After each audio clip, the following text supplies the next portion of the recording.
Welcome to Hashtime with Navguzi Chiwanuka. This is a place where we help you unravel social constructs, discuss self-development in line with mental health, emotional well-being, and everything in between that directly or indirectly affects us in the millennial world around us. If you're hearing my voice for the first time and are the kind of person who is not scared of being a better version of yourself even if it requires you to contradict who you were 24 hours ago, consider this your virtual home. I'm your host, Navguzi Chiwanuka, and I cannot wait to engage with you in the various conversations. So I think what we're doing for season 5, for the beginning of season 5, is to have all those overdue conversations. All of them are overdue, but this specific episode or this specific conversation was supposed to happen last year. But life happened and things just did not work out with the preparations. So today's episode is a heartfelt and personal journey through postpartum depression. And what Obi is going to do for us is to share her experience about the highs and lows of motherhood and how she managed to go through these struggles, what worked for her, what did not, and how to move past these. How do we even support the new mothers? That is today's conversation. So if you know any mother who is struggling with postpartum depression or is just not feeling it, because these things come with diagnosis, you don't just self-diagnose. If you know any mother who is struggling with new motherhood and what it comes with, please share this episode with them and let's have a chat. Join us. Hi, Obi. Hi, Navguzi. I like the way how you pronounce my name. I hope I'm getting it right. You're doing great. I've noticed you. People quickly lean towards Chiwanuka, especially the Nigerians. And then because and can I tell you, because Chiwanuka kind of has an Igbo feel. Is it? It kind of has an Igbo feel. Yes. It's even flattering that it has an Igbo. Yes, it has an Igbo feel to it. I guess that's why they tend to lean towards it. In fact, people who are not well exposed or well traveled will just assume they are Igbo. Oh my God, I was shocked. So someone, I don't know, I think she made a post, she's Nigerian. She made a post on Facebook. Yeah. And I think she was like, write something and I tell you what my first impression was of you in the comments. So I put whatever she had told us to put. And she was like, I thought you were Nigerian. I was like, what? You see? That was so You see? I did not foresee that. I knew for let me see, since 2015, I think that's when I noticed that Nigerians lean more towards Chiwanuka, and that's how I started becoming comfortable with the name. With it. So I was like, it's because it has an Igbo feel. Oh wow. And you're Igbo? Yeah. Good morning. Yes, I'm Igbo, yes. Good morning, sis. Good morning, sis. You're taking me far now. I cannot respond to that. And they carry you go where you don't know. Oh, there you go now. Good morning. Hi, Navguzi. Hi, Chiwanuka. Hey, there you go hi. now. How you doing? Great. This has been a long time coming. We've had to go through the hoops. Yeah. I'm really glad we've finally made it to the day. And let us hear from you. Tell us about who Obi is. Who is the person on the other microphone? Oh, thank you so much, Navguzi. So, my name is Obiageli Nnadi, and I am a mental health campaigner. I run a mental health NGO, a registered mental health NGO in Nigeria by the name Thrive Network. Well, I am very passionate about the spread of the awareness of the entire concept of mental health in not just Nigeria, but Africa as a continent. And the very reason is because I am a 2-time postpartum depression survivor. 2-time? And I have, 2-time, Wow. And I have experienced firsthand. I always use this word firsthand whenever I'm talking about, my experience with poor mental health, because you see, you need to walk that road to understand it. Right. It's not just enough to talk about it. You need to walk that path to understand it. You need to walk that path in a third world country where people have literally no idea of what it means to experience poor mental health. In fact, they don't even know what mental health is, how much more what it means to experience poor mental health or good mental health. So yes, my passion and interest in mental health was spurred by my own personal experience. Obi is a fun-loving, woman. I love life. I love to live. Yeah. I love to, my one of my goals in life, or one of my dreams actually, is to give back to humanity through this work that I'm doing. And I tell you, nothing has been more rewarding and satisfying than that. Right. You have more like preempted the conversation, but let's have a throwback. What was Obi like as a child? Well, okay. So throwback. I am the first daughter in a family of 5 siblings with my mom and dad. I'm the first daughter and the first child.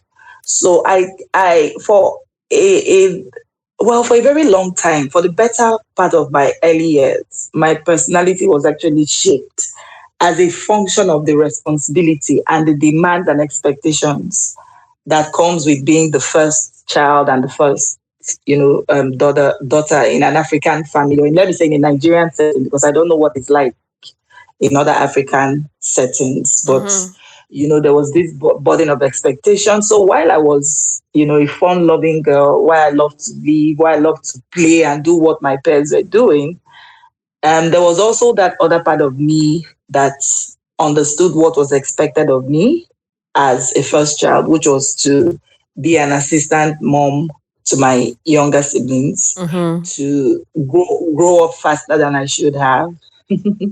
Yeah, but that aside, I mean, I also I think my personality was also shaped largely by the sort of family orientation I had in my early family life, because I come from a very large family of uncles, aunts, cousins, and relatives. And I also have, when I say large family, I mean I have uncles and aunts who are married to, I am Igbo by extraction, but I have relatives who are married to Gambians, Ghanaians, people from other nationalities. So that kind of helped give me a very early exposure to other people, their way of life. And I remember since the age of 9, 10, I'd always had an interest in why people do the things they do. Is it? Remember, because I'm from a large family, right? So I had the opportunity of seeing certain life events happen. I saw people who were so in love get married and go their separate ways. I saw how people responded or reacted to deaths. I saw how people responded or reacted to conflicts, betrayals. I saw all that. You were already seeing separations at the age of 9 or 10? Oh, yeah. That's early. Yeah. That is really early. Yeah. I only saw oh my God, at that age? What? Oh, yeah. Because, I'm sorry for cutting you short. I'm trying to... No, it's okay. Roll back to my time then, and all I was seeing were people together, attending weddings. Yeah. You don't really see people fighting. Yes. Because I think I was mostly raised by I was raised by a single mother, so perhaps I just didn't know what was happening in other people's homes. Yes, it also because, for instance, like I said, I come from a very large family, right? So you when it comes to separations, there's no way you will not be exposed to these things if it happens, even though it was rare at the time. Mm-hmm. Remember, there was not as much information and as much exposure as there is now, Right. So even though it was rare, I remember a family friend of ours, the husband and wife, they were so into each other. And then one day the wife comes visiting, and she had never come visiting alone. She used to come with her husband or nothing. They were that close. And she came visiting alone. And of course, as I was somewhere eavesdropping and my mom didn't know, but I just learned that, they had gone their separate ways. And I was shocked. But I think that was my first lesson in life, really, about the fact that people can be into each other a whole lot, but it's not it's not a guarantee of forever. I think that was my first real shock and exposure to these things. Ouch. Yeah. So I saw quite a few of these things, and I took an interest, and I've always had that interest. It was my interest in my, gravitating towards mental health that actually gave it a name, behavioral psychology, right? That was how I I got to know that there was a term for it. And if it's something you wanted to take up as a course of study, you could just delve into behavioral psychology, social sciences, human behavior generally, psychology. And stuff. So yeah, that's. I don't know if this is a brief or if this is a detailed. So wait, so this is something that you wanted to do right from childhood, like absolutely, absolutely. How soon were you exposed to that? Because, like, I usually talk about the Dell beat: doctor, engineer, lawyer. What is the other L? Yeah. So you're asking how soon I was exposed to this other side of professionality. Yes, that's where you're talking about the behavioral psychology aspect or the mental health aspect of it. To be honest with you, I have a first degree in political science, which absolutely has nothing. In fact, let me make you laugh. When I was seeking admission at the University of Abuja, right, I was offered psychology, I was offered education, and all these courses, they're all under education, and if you psychology kind of has to do with education, right? And I turned it down. I said, nah, let me just go for political science. And my other option was sociology, but I just said, let me just do political science. And it's funny because that was actually that would have been my first real encounter with anything that was related to what I've always wanted to do. But maybe at the time, because I didn't have the proper guidance, I didn't have a mentor who could say to me, no, I think you should do this. I just, decided to go with political science. So had you seen anyone in that area of practice? Perhaps it could have been something that you didn't feel like. And that's another thing that I want to say. So in Nigeria, as we speak, at the time I was seeking admission in the university, we didn't even have a lot of psychologists. We didn't have a lot of psychiatrists. And of course, because I didn't know anything about mental health at the time, the word psychiatrist just, what it connoted or connoted rather at that time was somebody who strictly deals with people who are mad, as we call it here in Nigeria. So of course I had no interest in that. I was like, nah, I'm not, that's what ignorance and limited information does. It just kind of gets in the way of everything you want to do. So that was my first opportunity at really taking up this thing from the professional angle, and I didn't. Yeah. So the second, I think, of course, as I now progressed and I had my own personal experiences, and I said, you know what, this is what I want to do as this is what I want to do as a profession, so to speak, or as a career path and stuff. I just said, okay, I now had to start doing all my investigation, my research, and you just find out that, okay, for what you want to do specifically, you need to have at least basic knowledge in behavioral psychology or mental health and stuff. So yeah. Okay. That's it, basically. In your introduction, you highlighted the bit of you having an experience with postpartum depression 2 times. I'm Yes. like, Two good times. yikes, that's a lot. Two good times. A And whole lot. A yeah. whole lot. And I think that drew me close to you, because there is something that I wanted to do last year, but it didn't happen. And I think I had mentioned it to you. But Yeah. let us have this conversation, because at least there is someone whom I met, someone that I had started with at the university, and she was like, please create something for mothers. We are there suffering with Oh, pregnancies. yeah. And I was like, yeah, something was going to happen last year, but it didn't. So let us have Okay. this conversation. Open us to Yeah. what it's like to struggle with postpartum depression. Where does this whole thing start? Because with us here in Uganda, or I would speak Yeah. on the basis of Africa, I'm assuming our cultures aren't any different in as far as how we view women and their reproduction system. Mm-hmm. See, I don't know, should I say the smaller bit of it? Like menstruation would be smaller than I don't know. Let me not do comparisons. Yeah. But for someone that struggles with terrible menstruation pains, someone is quick to say, you should be used to that already. You're a woman. Why are you overreacting? Exactly. Yeah. Absolutely. And this comes from women as well. Like, it's shocking. Mm-hmm. They have no Mm-hmm. single awareness, because I think there's an app that I got on my phone to alert me about these different days, or to follow up on my cycle. And I had to tick a couple of things that included, what is that? What I experienced. And I kept ticking these things. And I was like, wow. So there are actually people that just move around with their period and like nothing happened. Exactly. And I was like, I'm supposed to be hating these people. Why are they just having it so easy?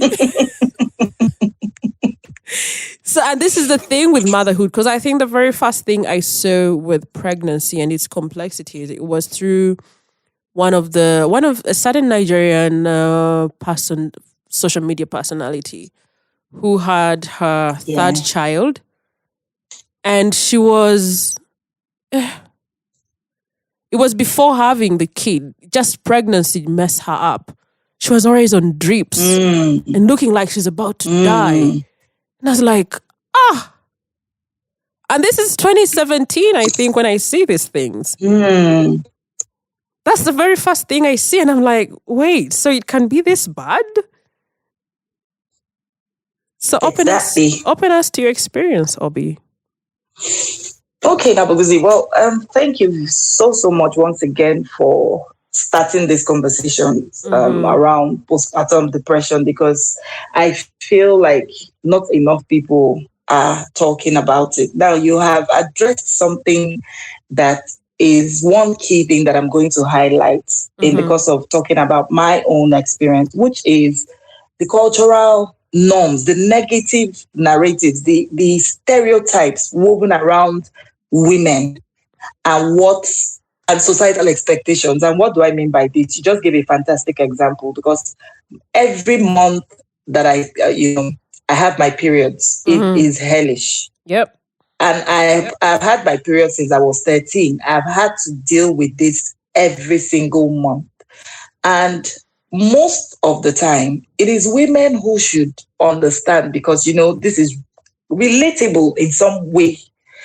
It is the women who say to you, just get up and go about your day. I mean, they're going to experience this till they're probably 50, 60. So you can't just lie around. You get little or no empathy from your own gender. And this was exactly what happened to me when I experienced postpartum depression. Now, in my case, I remember 14 years ago when I had my first child. So my younger sister, who is my immediate younger sister, who I'm older than with just a few years, she got married before me. So she had her kids, before I did.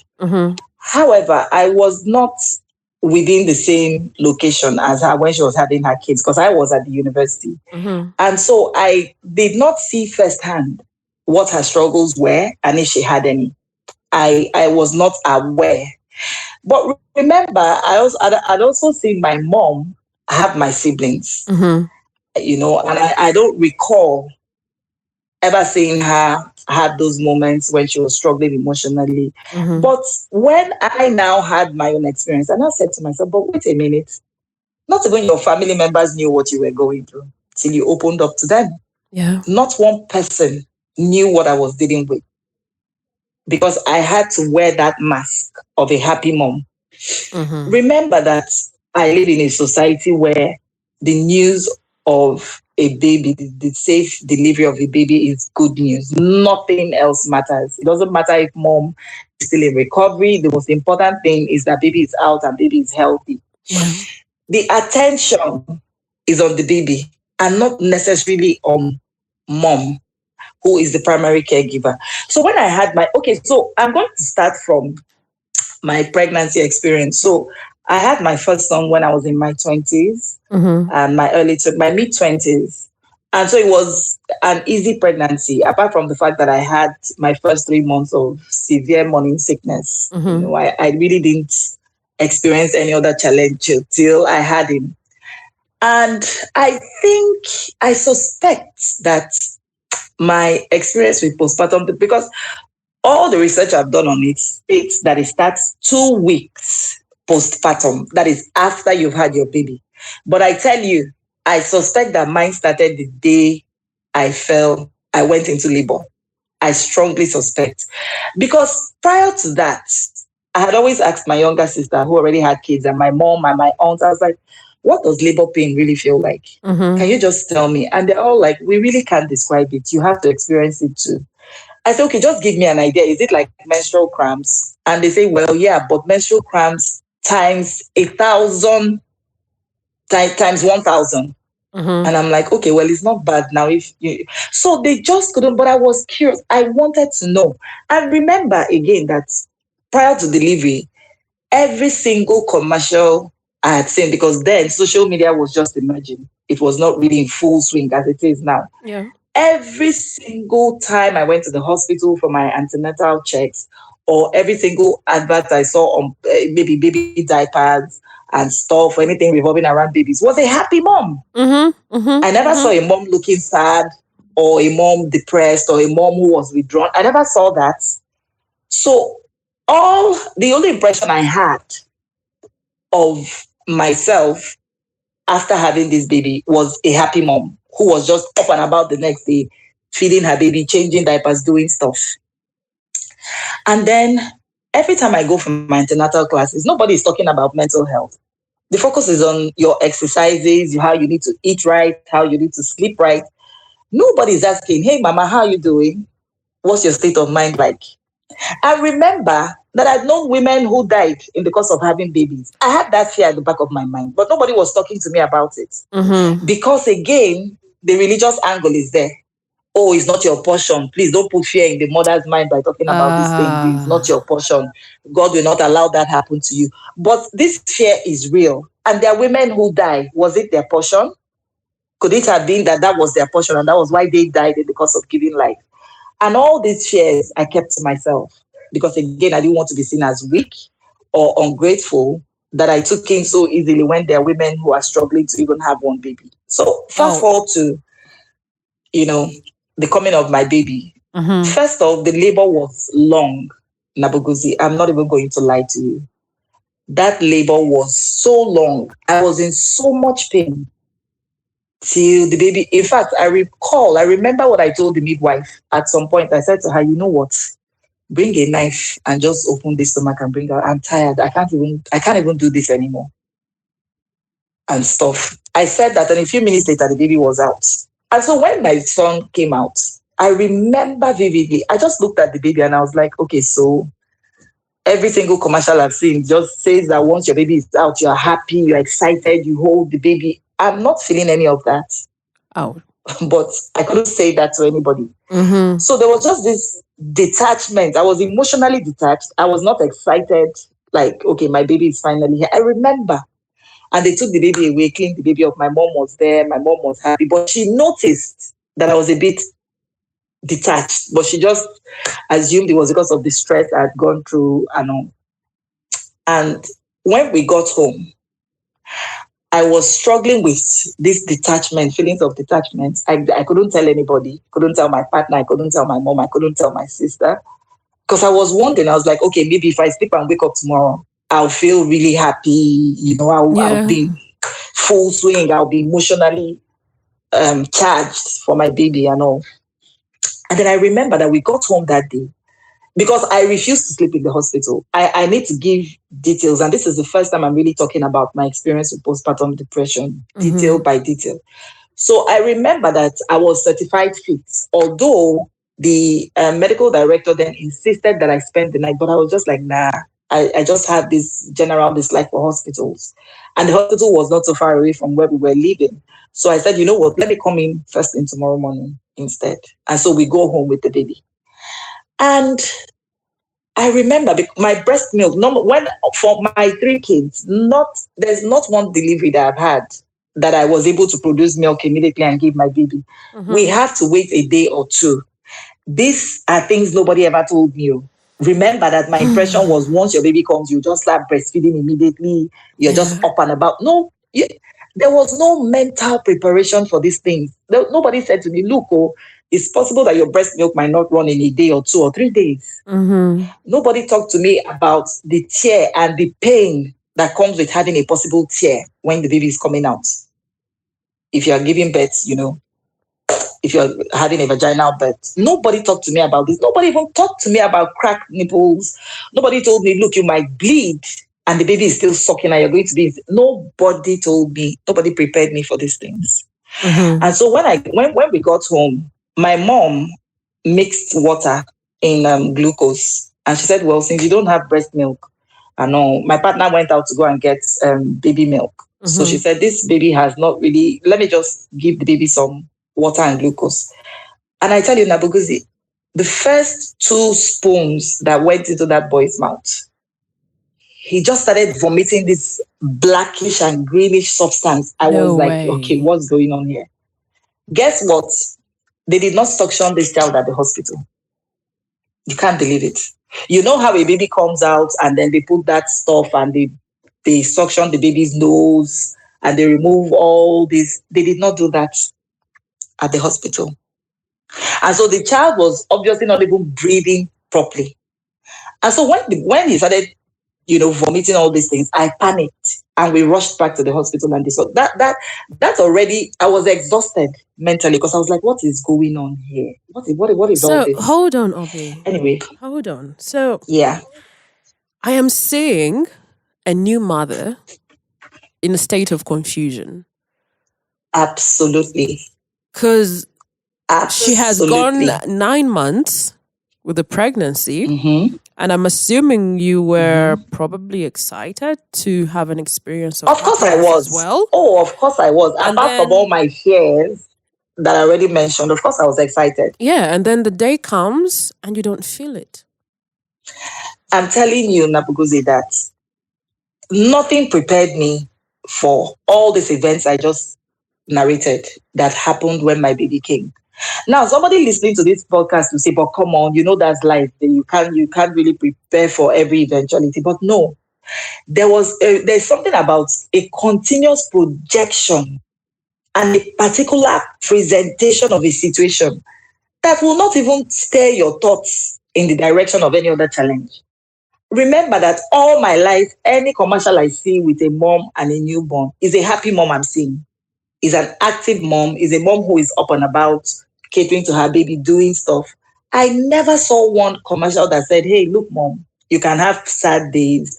It's okay to feel sad some days. It's okay to. I never saw any of that. And so I never prepared myself for any of that.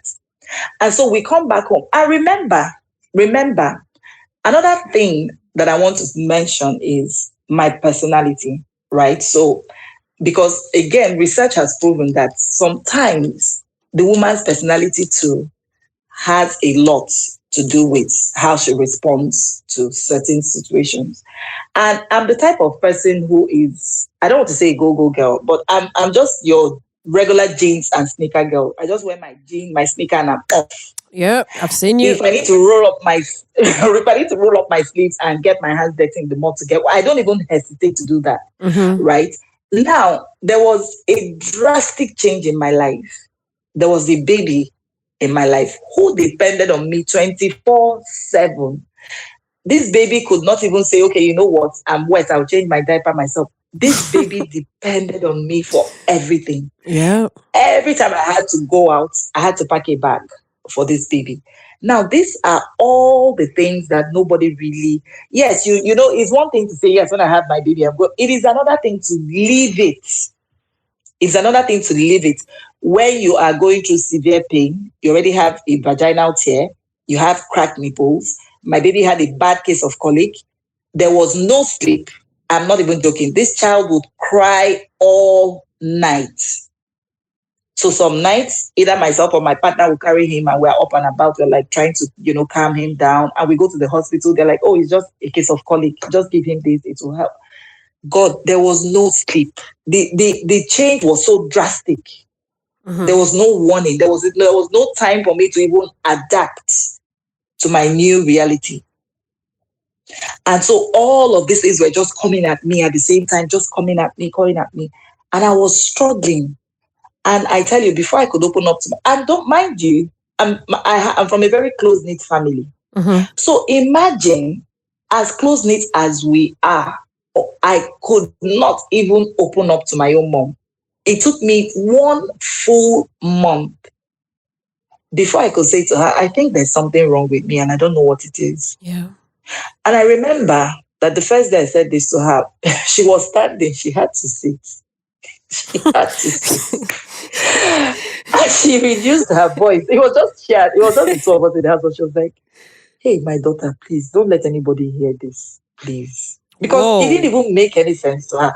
I remember that this is a woman who was raised at a time when your feelings did not matter. Right. What mattered was that baby and all the attention the baby needed. I mean, you're an adult, you're expected to take care of yourself. So what are you talking about? And she said, hey, my daughter. And I said, look, I don't know what is going on, but I know that this child, every time this child cries, it annoys me. I know that I'm not happy carrying this baby. I know that I am not emotionally connected to this child. And I cannot even explain why. And I had to open up because at this point, it was becoming overwhelming. I really needed to talk to someone. And so I spoke to my mom. I spoke to my sisters. I even spoke to my doctor. And my doctor said, oh, okay, don't worry about it. Just maybe it's the lack of sleep. You know, just get some sleep. Try and get enough rest. Your mom is there. Everybody's there to help you. And I felt like if I'm talking to my doctor and my doctor can't even understand what I'm dealing with, then I might be possessed. It might be something spiritual. Somebody from the village has finally, you know, decided that is on my case. That was how I felt. Because how else, if a medical doctor cannot understand what I'm dealing with, who on earth will understand it? Right. And so, for a very long, I struggled for close to 6-7 months. But my sisters, my family were there for me. They were, even though they did not even know what was happening to me. But what they did was, unknowingly, we just applied self-help coping mechanisms and skills. So what they did, they would take the baby away from me. All day, I would not even see the baby. Till maybe sometime later at night, and I'm okay, bring him, let me just breastfeed him. Sometimes I would express, they would they would feed him from the feeding bottles. Yeah. But I just had enough time alone without the baby. The baby. Because I was actually going to ask you, in all these struggles, because in the beginning, we're hearing you having your mother present and your partner being very proactive. Yeah. And usually when I'm having conversations on the side with some people, I emphasize the need for support, or rather highlight the part where I think this is something that mostly happens in my culture, Buganda, where they mostly expect the girl to be with family that there is support readily available for them to help them heal and things like that. And also handle the new, experience. Yeah. Yeah. But now Yeah. when you're narrating all this, my question is, had the mother left? What was happening? Yeah. So again, let me share one story with you. Mm-hmm. And at this time, my mom left after I think about 2 months. Let me say traditionally, when a woman has a baby, right? Mm-hmm. In the part of Nigeria where I come from, which is the Igbo culture, Right. your mom is expected to come and stay with you. When I was much younger, my grandma would come and stay with my mom for 6 solid months. It is called omugo. Omugo. So yes, omugo. So your mom is there with you for 6 months, because at 6 months it is believed that the new mom can now, take good care of the baby without the support of an experienced or much older woman. But my mom, because at the time I had my first son, of course, times had changed. More mothers were not willing to stay 6 months. And besides, my mom is a young mom who was still working, who didn't even have that luxury of spending 6 months with me. So my mom left, I think, sometime around 2 months and a half into the delivery of my baby. And then the very first day my mom left, luckily we all lived in Lagos. She was just, her location was just a bit far off, but we're in the same state. Mm-hmm. And so my mom leaves. Remember, I'm still struggling with my mental health at this point. So my mom leaves, and not my immediate younger sister, one of my sisters, was at home with me that day. And I said, okay, let me give this boy a bath. And so I had watched my mom do it with so much expertise, and it looked so simple. I said, okay, I'm going to do this right now and then. The minute I soaked his baby towel in water, because I used to see my mom do that. She would take some soap and clean his face, and it looked so easy. I was like, okay, dip the towel in water. Oh yeah, soap. Nabuguzi, I put it over my baby's face, and he inhaled soap, and soap went into this boy's head. Yeah. And from that moment, there was not a sound. He did not stir. He just went limp in my hand. I was dealing with postpartum depression when this thing happened. And so the next thing I remember, I just grabbed the car keys. I didn't even know how to drive. I was just learning how to drive. But I was in so much shock that I drove. As we were rushing to the hospital, I drove into a ditch, got down.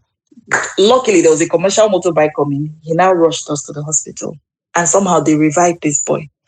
But I tell you that experience, 14 years after, I cannot give a newborn baby a bath as a function of that experience. So you can imagine a mom who is already dealing with so much in terms of her mental health, and this happens.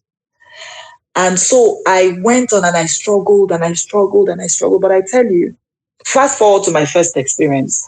How did I come out of it? Because I get that question a lot. Did you get professional help? I mean, I didn't even know I needed professional help. Right. You will only get professional help when you know you need it, right? Mm-hmm. But the support, what I now noticed was, because this baby was taken away from me, my sisters would come around. They would leave their jobs, leave everything. They would come around. I have 3 sisters. And we would gist all day. We would talk about everything but the baby. We would talk about everything on earth but the baby. Mm-hmm. And then I would leave them at home with the baby. I'll go for long walks. I'll take myself out to an eatery. I'll buy myself food. I would treat myself. I noticed that every time I did that and I came home, gradually I would ask them, okay, bring him, let me breastfeed him. It was just, baby steps. But for every day that I woke up and knew that I didn't have to deal with that baby 24/7, I knew that if the baby cried, he was with my mom, who was experienced, and she would do. It gave me some sort of space to come up for air. And this was how gradually, I just pulled through, if that's the right word to use. Mm-hmm. Now, I didn't have another child till 8 years later. I was trying. but it didn't work until 8 years later.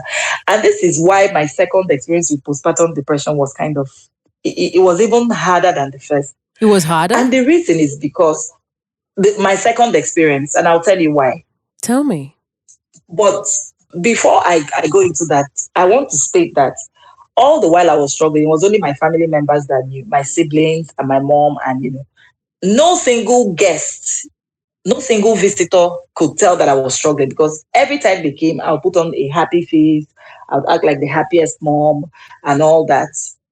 But in my heart of hearts, I really wanted them to just get the hell out of that house so I could just go and lie down and not talk to anybody and stuff. But I think it's important that I mention that. Mm-hmm. Because when people hear postpartum depression, they just imagine a mom whose face is sad, who is just so miserable. No, you won't see any of that. Just as it's the same with most mental health problems like depression, how people try so hard to hide what they're dealing with for fear of castigation and stigmatization and judgment and harsh criticism. So I had to wear that mask, which even made it more difficult for me as I was struggling with my mental health. But anyway, so after 8 years, I have another baby. Mm-hmm.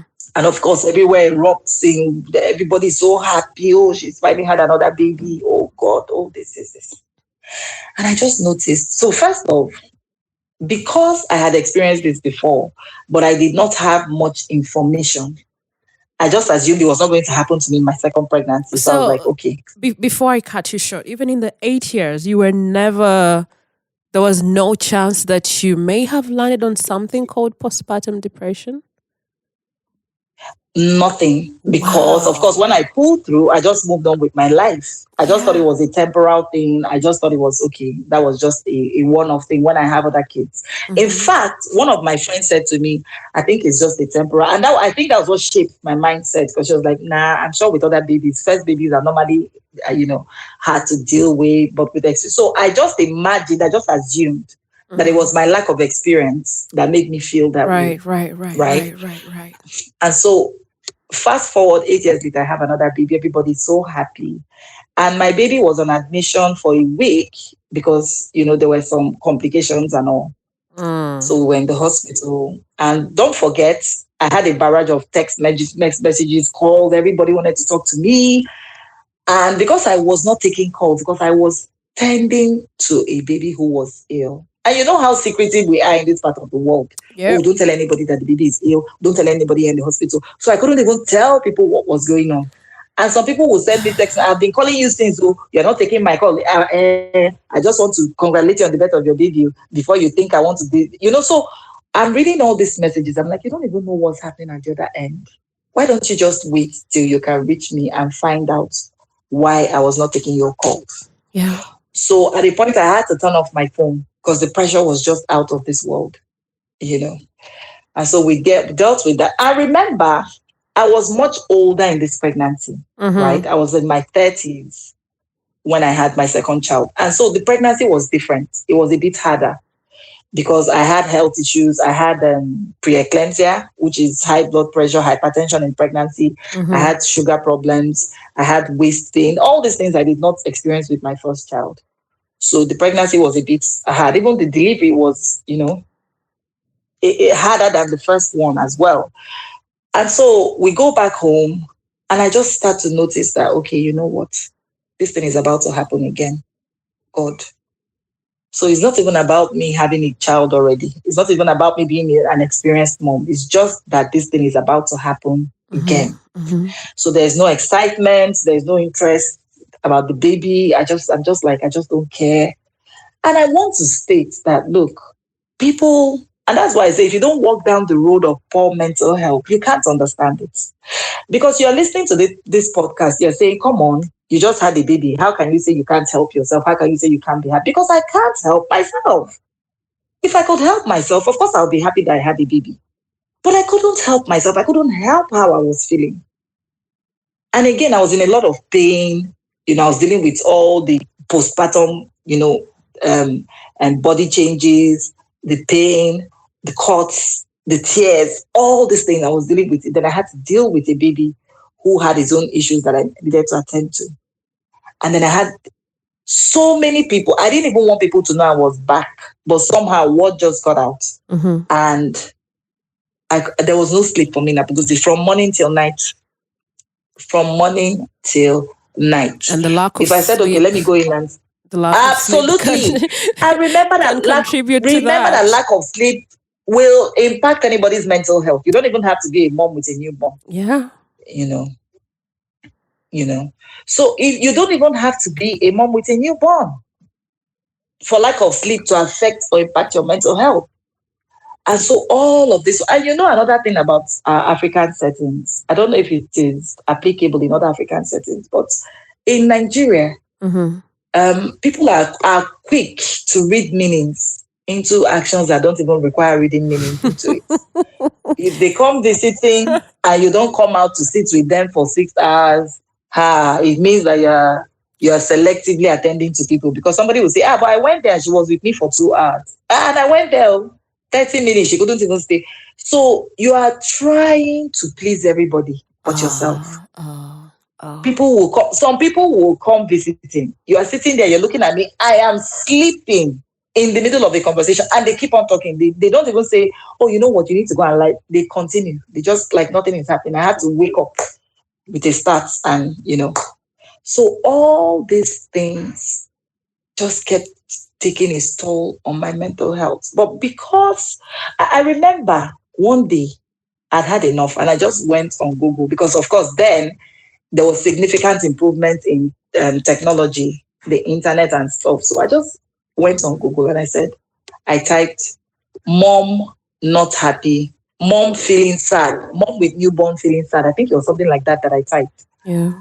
And the first thing that popped up was postnatal depression. Not even postpartum, it was postnatal depression. And I was like, okay, what's this? I was curious, and I read. And the more I read, it was as if the author of that article was talking about me. And so I now clicked on the other content that popped up. And as I read, I came across the word postpartum depression. And as I read, I realized it was not just something synonymous to Caucasian women or women in the West. It was happening to women in Africa right here with me. And I tell you, I'm not even joking.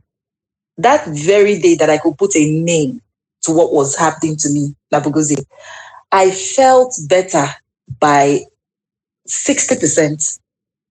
I felt a sense of relief, like, oh my goodness. Is this because you felt seen? Because I realized I was not alone. Right. I realized I was not the only Black woman. I was not the only African woman who was dealing with this thing. There were other women. But the other challenge was, I now go on the internet, and I now go on my social media apps, right? And I start to search for support groups for women dealing with postpartum depression, because of course I now had a name to work with. And I recall most of the groups coming up were groups that had Caucasian women or women in America, UK, like that. But there was nothing for African women. Anyway, I went ahead and joined these groups. And I tell you, the first day, I didn't even share much. I just said, as a woman living in a third world country where people do not understand the struggles of women, of moms with newborns, honestly, it is a living nightmare. That was all I wrote. Oh my goodness. Now, because the support I got from these women, I'm not even, the support was amazing. Genuinely, some of them even sent me direct messages. They were willing to share tips, on how they pull through. They understood that the resources were scarce in the part of the world where I lived in. And some of them were willing to, they sent me materials, some of them wanted to send me baby things. The support was amazing. Yeah. And it helped me recover faster than I did in my first pregnancy. Because again, research has proven that while postpartum depression can happen to veteran moms or first-time mom, or, moms with multiple births, or moms with, who have more children, more than one child, coming to the realization that you are not alone has this sort of effect, positive effect on mom's mental health. So the minute I got that support from all these women who were saying all these nice things, honestly, I stopped feeling like I was an outcast or I was weak. I stopped feeling like a weak woman, like I was weak, or like I was a bad mom. Because I also had feelings of guilt, like I'm a bad mom. Mom guilt. I see other moms with their babies and they're doing so well. And remember, my kids are not heavy eaters. I was also struggling with that. So my kids they used to be very skinny, especially my first child. And I remember women saying to me, you're adding so much weight and your own baby is not adding weight. Why don't you stop eating and focus on your baby? They said things like that. And they just said it casually, like we're just having conversations. So with my second son, I remember one day I picked up the phone and I wanted to share how I was feeling with an elderly woman who I had a lot of respect for. I still do, because I understand that it was from a place of ignorance that she said what she said. And I said to her, Mom, see how I'm feeling. Oh, this is like, why are you feeling that way? Is there something about your pregnancy that you want to tell people? Do you have any secret? I was like, how did we get here? I'm telling you that. What kind of secrets was she pointing at? I don't understand. I was just taken aback at how far she went. Maybe she was thinking that I stepped out on my partner and I was burdened with the guilt. Because I was like, why are you even thinking in this direction? I'm just saying to you that I feel guilty that I'm not a good mom, because I feel like I'm not hands-on with my baby like other moms are.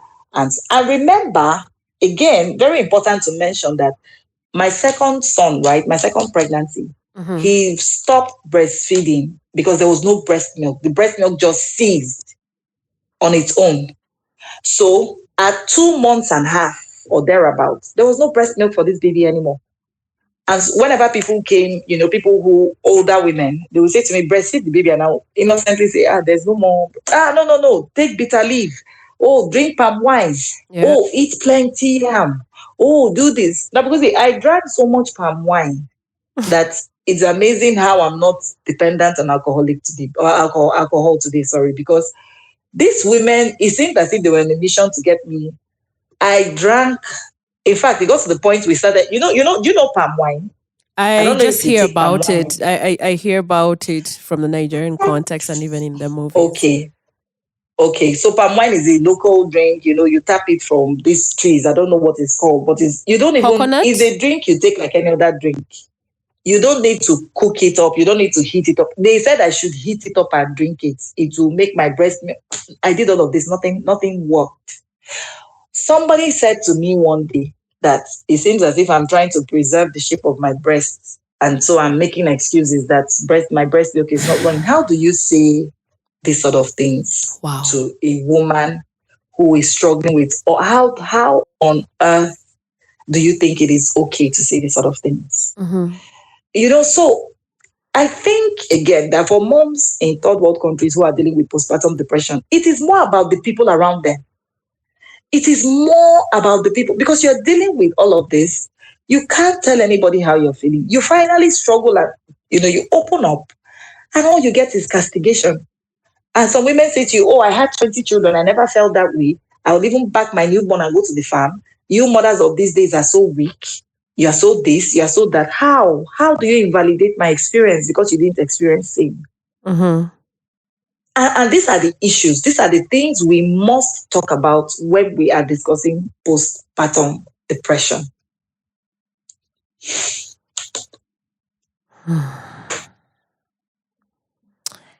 As a mental health activist right now, you call yourself a campaigner. I was going to call you an activist. Yes. As a mental yes. But you can call me all of the above. Advocate, campaigner, activist. I have to be specific with the wording that you choose. As a mental health campaigner right now. Yes. What message would you love to leave? Both. I think it first goes to the first priority. Our first priority for the conversation are the mothers who may have experienced it and are still confused by what might have happened, but they just feel like it could have gone past. And then to the larger society. Thank you very much. This is a very important question. Now, for me, for someone who has lived through postpartum depression firsthand in a society where ignorance was in abundance, it is a living nightmare. So, the first thing that I want to say, and the first thing that I'm thankful for, is the fact that we now live in the age of information. In fact, I'm amongst the first women to openly share their story on postpartum depression in Nigeria. And I say this with every sense of confidence and responsibility. What I want to say to women who are probably going through postpartum depression right now is this. Look, your body and your mind will go through many changes during and after pregnancy. Pregnancy is such a powerful experience that can only be experienced. It's not something you can share with anyone to the extent or to the point that they can relate. It is such a powerful, personal, and unique experience. So the first thing moms with newborns have to acknowledge is the fact that my pregnancy experience and yours can never be the same. Yep. That's the first thing that I want to say to every woman listening to me right now. And so it is perfectly okay to feel sad, anxious, or even overwhelmed. It is okay to feel like you don't love or care for your baby. Look, in fact, there's something called baby blues. So these feelings are very similar, to the characteristics of postpartum depression. And it happens to moms with newborns. The only difference is that it doesn't last longer than 2 weeks normally. It is when it now goes beyond 2 weeks that you might need to see a professional. But what I want to say is, whatever you are feeling, please do not let anybody invalidate how you're feeling. That you're struggling with your mental health right now with the coming of a baby does not make you a bad mom. It doesn't make you a weak mom. It doesn't make other moms better than you. This is just something that is happening to you, and no one else can experience it the way you're experiencing it. So take it one day at a time. Look for, Nabuguzi said something about support system. Nothing beats a solid support system at times like this. If there's anybody who will say stuff to you that will trigger you or further push you down that dark path, please keep them away from you. Take it one day at a time. Take it one day at a time. It can only get better, with each day, as long as we don't rush ourselves. And if these feelings persist and they seem to be becoming overwhelming, please see a professional. Please. That's what I'm going to say to moms with newborns who are currently struggling with their mental health. Yeah. I lived it firsthand. So this is not a textbook approach. This is my own personal experience. And I'm saying to you, do not rush yourself. Do not rush yourself. Don't even feel ashamed for how you're feeling. Just take each day as it comes. And what I always say because you see, for me, the 3 tiers of society must work hand in hand to support moms who are going through postpartum depression, which is why I'm excited for the Mental Health Act, that was passed into law in 2021. It was formerly known as the Lunacy Act in Nigeria, but it was, it was renamed the Mental Health Act of 2021, and it was designed to promote and protect the fundamental human rights and freedom of all persons with mental health conditions. So the government must be involved, actively involved. The community must be actively involved. But first of all, they have to be educated on what postpartum depression is and ways they can come in. Remember, when I was experiencing postpartum depression, it was the people in my community that worsened how I was feeling with the things they were saying to me. Yeah. So there is an urgent need for continuous educational outreach programs on this very important subject matter. In every single community community in Africa. Let me say in Africa. I don't want to say society. I don't want to bring it down to society, but communities. And then, as a community, you now have family. So I hardly complete or end my mental health discussions without bringing in the role of religion. And I'm sure you know why. Yep. Because imagine people who are dealing with mental health problems and they're from highly religious families. Mm-hmm. You can't even properly express yourself because already it will be assumed that you're possessed, there's something else going on with you. So I think that this awareness really has to start from the first agent of socialization, which is family. I think that families have to have a full grasp.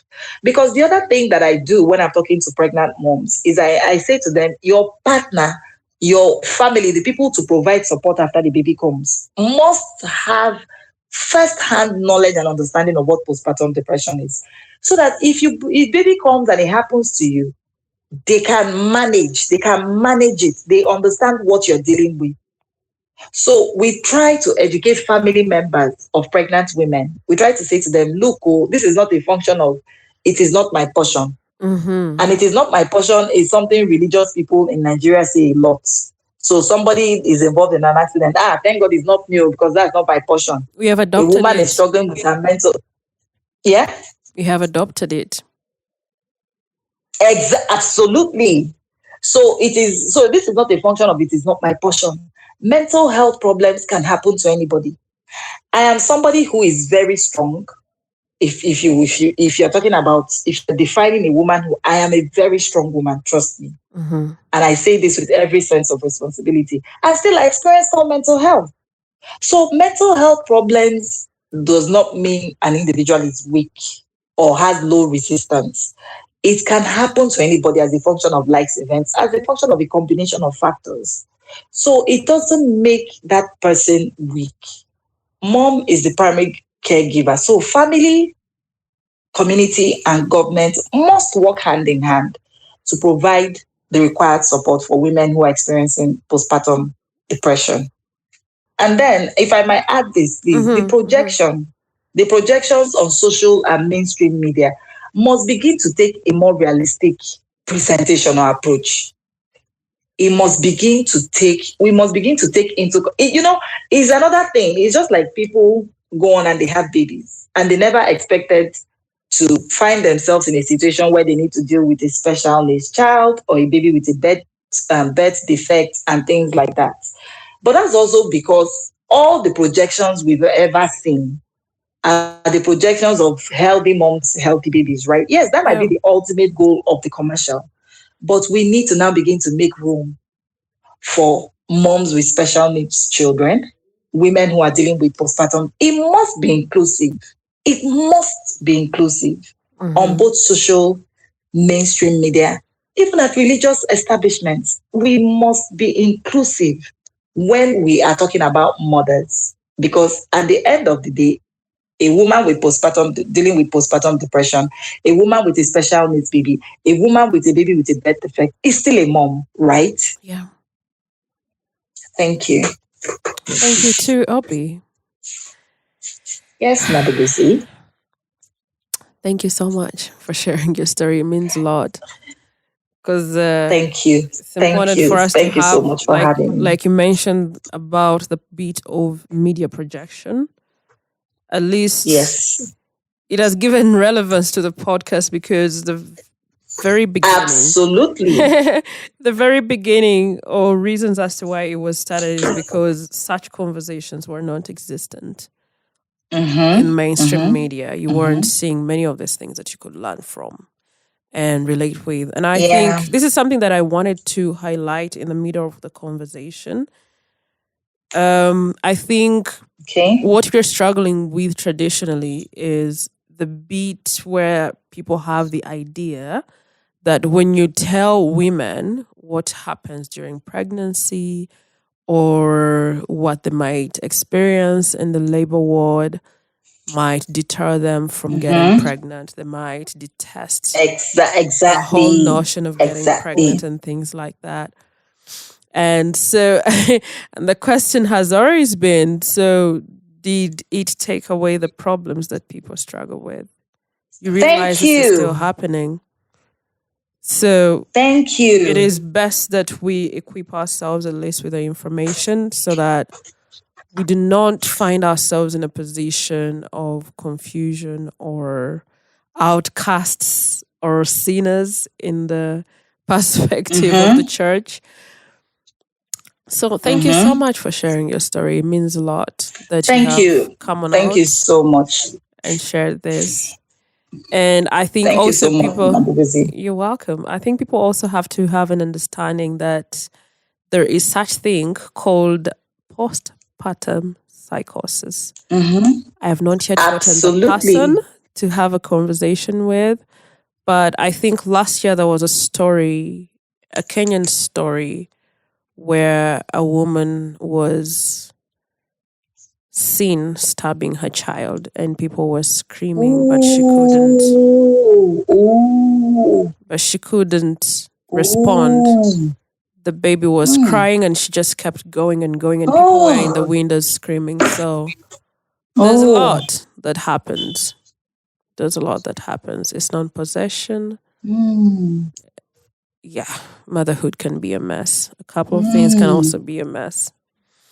So until I get someone that can share their experience on postpartum psychosis, because it doesn't always end that way. Of course, some people are helped before things escalate to that level. So it helps that you have shared your story, Obi. Yeah. Thank you so much for having me, Nabuguzi. And I honestly hope that my story impacts the life of, even if it's just one woman out there, honestly, because that's what I'm all about, giving back through sharing my story, through my work in mental health. If it impacts the life of just one woman, I am fine. But once again, thank you so much for initiating these conversations. They're very important conversations that very few people are talking about. But thank you, Nabuguzi. Thank you so much for also accepting the invite. It means a lot. Thank you. Thank you so much. Thank you. How do you feel? I feel, what's the word? Ecstatic. I am excited. I actually wanted, let me see if I can share something with you on the screen. I wanted to share an emotional wheel for you to look at and then choose an emotion that you feel. Oh, fantastic. Fantastic. It's something that they should have been at the beginning and then also do a comparison at the end, but I didn't remember. Yes. It's right here. I feel, honestly, I'm looking at the joy, emotion, and all that it brings. Elation, definitely elated. I'm elated at the thought that more women and men are going to hear this podcast, hopefully, and it will impact someone's life positively. Because I'm thinking to myself, if I had a podcast like this at the peak of my struggles with my mental health when I had my babies, honestly, I can't imagine how much good and how it would have impacted my state of mind positively. So I'm just elated, just thinking it. I'm very happy. Yes, I'm very happy and I'm very optimistic. I think these are the right emotions to describe how I'm feeling. I'm hopeful as well. I'm hopeful that this message will reach the nooks and crannies, like the places where it ought to reach and beyond. Yes. All right. Thank you so much, Obi. And I'm also very happy that we had this conversation. Thank you so much, Nabuguzi, for having me once again. Thank you so much. And well done. Keep up the great work you're doing. Thank you so much. Thank you for the blessings. Thank you so much for staying to the very end of this episode. If you loved this conversation, please do me a favor and hit the subscribe button in your podcast platform of choice. It helps this podcast to grow. It helps us to even reach bigger audiences. The engagement, the subscriptions sell us and sell our story, the African story, and how you want to hear it. Also, feel free to share your insights about what connected with you on social media and tag us. We are at hashtag Nabukuzichwanka on Facebook and Instagram, and on X, our handle is at HTNK Podcast, or you can join the conversation with the hashtag HTNK Insation. See you on Monday for the HTNK Legal Monday. Do not forget, that is our new segment. Goodbye.